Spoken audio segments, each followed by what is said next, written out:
రైతులపైన పగబట్టకండి, కోపం ఉంటే మాపైన తీర్చుకోండి. వరద వచ్చే నాటికి మేడిగడ్డ బ్యారేజీని పునరుద్ధరించాలి. ఇప్పటికే పలు జిల్లాల్లో ఎండుతున్న పంటలు. 1.6 కిలోమీటర్ల బ్యారేజీలో 50 మీటర్ల పరిధిలోనే సమస్య. BRS working president KTR. చలో మేడిగడ్డ కార్యక్రమంలో పెద్ద ఎత్తున పాల్గొన్న పార్టీ నేతలు. మేడిగడ్డ బ్యారేజీ దిగువన పరిశీలిస్తున్న కేటీఆర్, మాజీ ఎంపీ వినోదట. ఆ క్రాక్ ఉన్న దగ్గరికి పోలే మొగాయన. ఆ క్రాక్స్ ఉన్న దగ్గరికి పోకుండా ఆడ నిలబడి చెప్తా ఉన్నాడు. మరి ఆ క్రాక్స్ గురించి పొయ్యి కెమెరా పెట్టి ఆడ ఎక్స్ప్లెయిన్ చేయాల్సి ఉండే కదా. ఇగో ఇది గింతనే ఉంది, వాడు జోకర్ మల్లారెడ్డి ఎక్స్ప్లెయిన్ చేస్తుండు కదా, ఇలా నేను భర్తలేను, ఇంతే ఉంది, చాలా చిన్న క్రాకు. ఈ దుర్మార్గులను ఏం చేయాలంటే ఈ మల్లారెడ్డిని రాత్రి పండుకున్నప్పుడు ఆ స్లాబ్కి ఒక పెద్ద క్రాక్ పెట్టాలి. చిన్నదే క్రాక్ అని అలా బండ పెట్టాలి. మరి తెల్లారి వరకు ఏమైందో చూడాలి. చిన్న క్రాక్ అట. ఇప్పుడు వీళ్ళు ఏదైతే మూడు పిల్లర్లే అంటున్నారో, ఏ రాఫ్ట్ ఆ స్లాబ్ అయితే నిర్మాణం జరిగిందో ఆ స్లాబ్ నిర్మాణం పైననే దాదాపు 80 పిల్లర్లు ఉన్నాయి. అది కుంగేపాయ్. ఆ పిల్లర్ గుంగిందంటే ఏంది, ఆ రాఫ్ట్ క్రాక్ వచ్చిందంటే ఏంది, ఆ రాఫ్ట్ దెబ్బతిన్నది అన్నట్టే కదా. ఇవాళ 3 పిల్లర్లకు వచ్చింది, రేపు ఇంకా అది విస్తరించే అవకాశం ఉన్నది. ఇది నేను చెప్తున్న మాట కాదు కదా. డ్యామ్ సేఫ్టీ అథారిటీ అదే చెప్పింది, ఇక్కడ రాష్ట్ర ప్రభుత్వం చేసిన విజిలెన్స్ ఎంక్వైరీ అదే చెప్పింది. ఇవన్నీ వదిలేయండి. నేషనల్ డ్యామ్ సేఫ్టీకి కేంద్రం ముడి పెడుతున్నారు, ఇక్కడ విజిలెన్స్ చేస్తే రాష్ట్రం ముడి పెడుతున్నారు. మరి కాగ్ ఎవరికి ముడి పెడతారు? ఒక్కడి నోటి నుంచి కాగ్ రిపోర్ట్లో ఉన్న అంశాలు తప్పని ఒక్కడు మాట్లాడుతున్నాడా? ఒక్కడు కాగ్ రిపోర్ట్లో ఉన్న అంశాలు ఒకటి ఎక్స్ప్లెయిన్ చేయండి రా బాబు. ఒక పవర్ పాయింట్ ప్రజెంటేషన్ పెట్టండి. వాళ్ళు కేంద్రం నుంచి వాళ్ళు వచ్చి ఇక్కడ పవర్ పాయింట్ ప్రజెంటేషన్ పెడితే అది వాళ్ళు తప్పది, అది రాజకీయ దురుద్దేశంతో. అందుకే అంటున్నా కదా, కాగ్ రిపోర్ట్ పీడిఎఫ్ మీ దగ్గర ఉంటుంది కదా, ఆ పీడిఎఫ్ ప్రజెంటేషన్ పెట్టి ఒక్కసారి ఎక్స్ప్లెయిన్ చేయండి అందులో ఉన్న ఒక్కొక్క పాయింట్. చేత కాదు, ఆడికి పోయి డ్రామా. ఇప్పుడు ఈయన ఏమంటుండు, వరద వచ్చే నాటికి మేడిగడ్డ బ్యారేజీ పునరుద్ధరించాలన్నట. ఎందుకు? వాళ్ళు ఏదో ఒకటి కడితే మళ్ళీ అది కూడా కొట్టుకపోతే, ఇగో చూసిరా కట్టిరు కొట్టుకపోయి మమ్మల్ని అన్నారు, అది కూడా కొట్టుకపోయింది కదా అని చెప్పడానిక? అంటే మళ్ళీ అట్లా కూడా వాళ్ళని ఇది చేయడానికి. ఇప్పుడు ఏమంటుండు, ఇప్పటికే పలు జిల్లాల్లో ఎండుతున్న పంటలట. అసలు దీని నుంచి నీళ్ళు ఏడొచ్చినాయి? కాలువలు ఎక్కడివి, నీళ్ళు ఎక్కడివి? అసలు నువ్వు ఎన్ని టీఎంసీలు ఎత్తిపోసినావు అని లెక్కన నీకు తెలుసా? నీకు ఎన్ని టీఎంసీల నీళ్లు ఎత్తిపోసినారు, అసలు ఆ మేడిగడ్డ నుంచి ఎన్ని టీఎంసీలు ఎత్తిపోస్తారో నీకు తెలుసా? నీళ్లు టోటల్ 200కు పైన టీఎంసీల మొత్తం కాళేశ్వరం ప్రాజెక్ట్ నీటిలో 190 టీఎంసీలు ఒక్క మేడిగడ్డ నుంచి ఎత్తిపోయాలి మిస్టర్ కేటీఆర్. మరి 190 టీఎంసీలు ఎత్తిపోసి మేడిగడ్డని ఇది అయిపోయిన తర్వాత ఇంకా నీళ్ళు ఎక్కడి? నువ్వు 162 టీఎంసీలు ఎత్తిపోస్తేవి 4 ఏళ్ళల్లా, సంవత్సరానికి 150 ఆ పైన టీఎంసీలు ఎత్తిపోస్తా అని చెప్పినావు. పోయిన 160 టీఎంసీలు మళ్ళీ వరదలు వచ్చినాయి, మళ్ళీ గేట్లు వదిలేసి వెనక్కి తోలిరు, మళ్ళీ సగం అంతా బయట వెనక్కే వచ్చింది. ఇక నువ్వు ఏడ రైతులకు నీళ్ళు ఇచ్చినావు? నీ కోవట్టు మురళీధర్ రావే కదా పవర్ పాయింట్ ప్రజెంటేషన్లో చెప్పింది.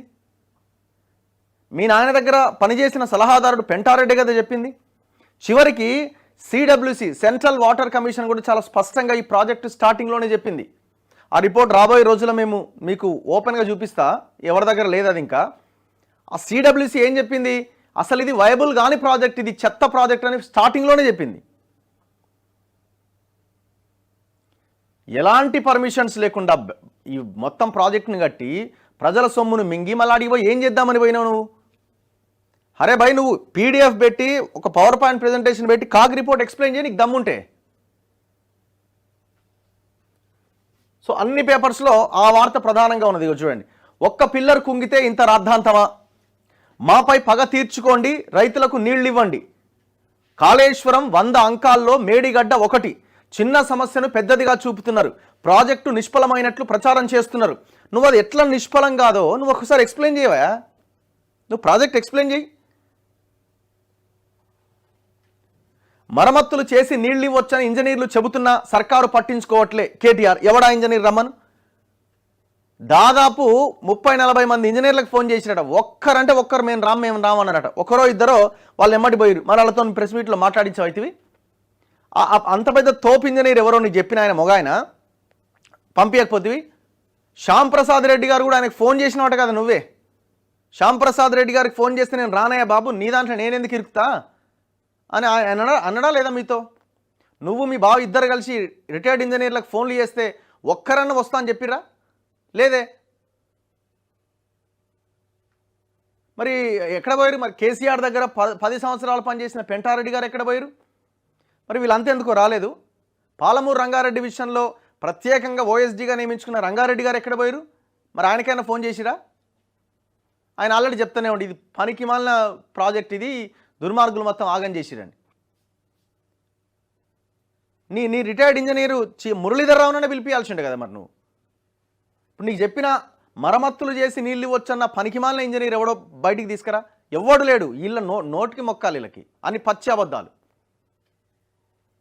కేసీఆర్ ఆనవాళ్ళు లేకుండా చేయాలని రేవంత్ కుట్రాట. ఇదొక బ్యాచ్గా కేసీఆర్ ఆనవాళ్ళు లేకుండా చేయాలని రేవంత్ కుట్రాట. ఆనవాళ్ళు ఉండాలి కేసీఆర్వి. ఖచ్చితంగా భవిష్యత్తులో ఇది ఒక పాఠ్యాంశంగా పెట్టాలి. ప్రపంచము ఆర్థిక విధ్వంసానికి పాల్పడకుండా ఏ ప్రభుత్వమైనా ఏర్పడినప్పుడు, ఏ దేశంలో అయినా, ఏ రాష్ట్రంలో అయినా, ఇగో ఇట్లాంటి దుర్మార్గులు కొంతమంది ఉన్నారా నాయన, మొత్తం ఫైనాన్షియల్ గ్యాంగ్ రేప్ చేసినారు ఈ ఒక రాష్ట్రాన్ని అన్న దానికి ఒక ఎగ్జాంపుల్గా ఈ కాళేశ్వరం ప్రాజెక్టు చూపిస్తూ చిన్నప్పటి నుంచే ఆ పాఠ్యాంశాల్లో పెట్టాలి. ఏది మన దాంట్లో దీని గురించి. బీఆర్ఎస్ చెలో మేడిగడ్డలో ఉద్రిక్తత. గేటును దూసుకొచ్చిన కార్యకర్తలు, కేటీఆర్ బృందానికి కాంగ్రెస్ నిరసన సెగ.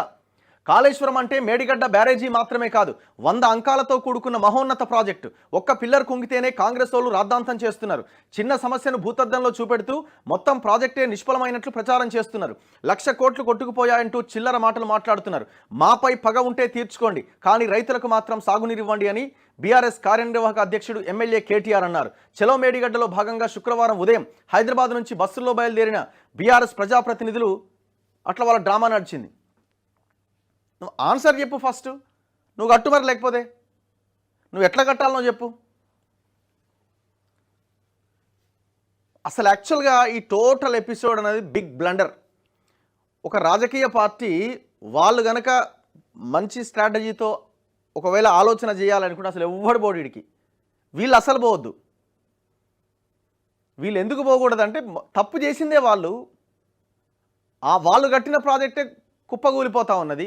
మళ్ళీ అక్కడికి పోయి ఇది అద్భుతంగా ఉంది అని చెప్తే జనం నమ్ముతారా? కాగ్ లాంటి రిపోర్ట్లు కళ్ళ ముందు కనిపిస్తూ ఉంటే ఇది చాలా దుర్మార్గమైన ప్రాజెక్ట్ అని చెప్తా ఉంటే, మల్లన్న సాగర్ లాంటి రిజర్వాయర్ని మొత్తం జనాల్ని చంపడానికి కట్టిందాన్ని కాగ్ రిపోర్ట్ కూడా అభ్యంతరం వ్యక్తం చేస్తూ ఉంటే, ఇంకా నువ్వు వీళ్ళు చెప్పుకోవడానికి ఏముంది? చెప్పుకోవడానికి ఏమీ లేని దగ్గరికి పోయి ఏదేదో చెప్తా ఉంటే ఇది బిగ్ బ్లండర్ కాకేంటి? నేను అనుకోవడం ఏంటంటే కేటీఆర్ ఈ పార్టీని మొత్తం ముంచడానికి కోవర్ట్ ఆపరేషన్ ఏమైనా నిర్వహిస్తున్నామని అనిపిస్తున్నది నాకు. అసలైన కోవర్ట్ బీఆర్ఎస్లో కేటీఆర్ లాగా కనబడతా ఉన్నాడు. లేకపోతే ఎవడు ఈ పని చేయడు. నేను అనుకోవడం కేసీఆర్ చెప్పినా కూడా వీళ్ళు వింటలేరేమో అనిపిస్తుంది. సో ఇది టోటల్ స్ట్రాటజిక్ ఫెయిల్యూర్. ఎంపీ ఎలక్షన్లకి ముందు ఇది ఒక పెద్ద బిగ్ బ్లండర్గా మనం చెప్పొచ్చు. ఇంకా పడే ఓట్లు కూడా పడకుండా అయిపోతున్నది.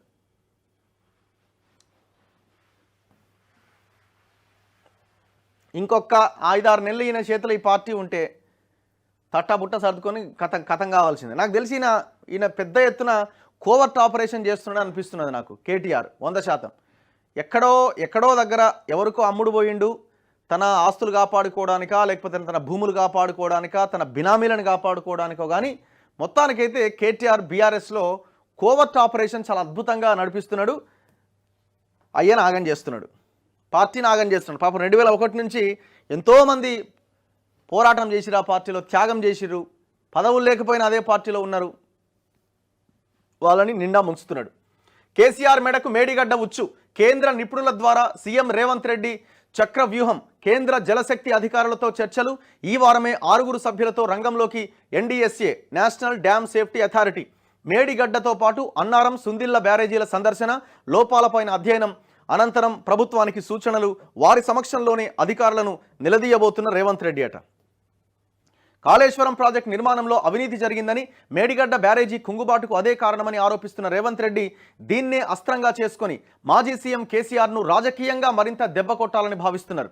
కేంద్రంలోని జాతీయ డ్యామ్ సేఫ్టీ అథారిటీకి చెందిన నిపుణుల సహకారంతో తన లక్ష్యాన్ని నెరవేర్చుకునే ప్రయత్నాల్లో ఉన్నారు. సో ఆయన కేసీఆర్ మేడకి మేడిగడ్డ ఉచ్చు, కేంద్ర జలశక్తి అధికారులతో చర్చలు జరిపే అవకాశం ఉందని చెప్తా ఉన్నారు. మరి ఇప్పుడు మీరు కేంద్ర జలశక్తి అధికారులతో చర్చలు అంటున్నారు, మళ్ళీ కేసును సిబిఐకి ఇవ్వడానికి నిరాకరిస్తున్నారు. ఎందుకంటే కేంద్రం పాత్ర ఉంది కాబట్టి ఈ కేసు పక్కదారి పట్టే అవకాశం ఉంది, సిబిఐకి ఇవ్వమంటున్నారు. మరి అదే కేంద్ర జలశక్తి అధికారులతో చర్చలు అంటున్నారు. మళ్ళీ ఇటు వస్తేనేమో ఓన్లీ మేడిగడ్డ మీదనే ఫోకస్ పెడుతున్నారు. మొత్తం కాళేశ్వరం గురించి మాట్లాడతలేరు, మల్లన్న సాగర్ గురించి అసలే మాట్లాడతలేరు. మెగా కృష్ణారెడ్డి పేరు ఎవడెత్తట్లే. Not only Congress, BRS, BJP కూడా ఆయన పేరు ఎత్తడానికి అంత ఇంట్రెస్ట్ చూపించట్లే. సో వాస్తవాలు కళ్ళ ముందు ఉన్నాయి. ఈ ప్రాజెక్టు విషయంలో విచారణ జరిపి దోషులని కఠినంగా శిక్షించవచ్చు. వీళ్ళు ఆ దోపిడీ చేసిన సొమ్ముని విదేశాలకు తరలించిరు, తెలంగాణలో భూములు కొన్నారు, వేరే వేరే ప్రాంతాల్లో విదేశాల్లో కూడా భూములు, హోటళ్ళు పెద్ద ఎత్తున కొన్నారు. సో దాన్ని రికవర్ చేయొచ్చు. దాన్ని రికవర్ చేయడానికి అవకాశం ఉన్నది. మరి ఏం చేస్తారన్నది చూడాలి. అందుకే మనం అంటున్నాం కదా, ఈ కాళేశ్వరం అన్నది చదరంగం. కాళేశ్వరం చదరంగం. ఇది అన్ని పార్టీల ఇన్వాల్వ్మెంట్ ఉంది. ఆనాడు అపోజిషన్లో ఉన్నప్పుడు ఈ ప్రతిపక్షంలో ఉన్న నాయకులు కూడా మెగా కృష్ణారెడ్డి వేసే కమిషన్లకి, పెన్షన్లకి ఆధారపడి ఆ పార్సల్ తీసుకున్నారు. ఇప్పుడు వాళ్ళు కొంత మాట్లాడలేని సిచ్యువేషన్లోకి నెట్టబడ్డారు.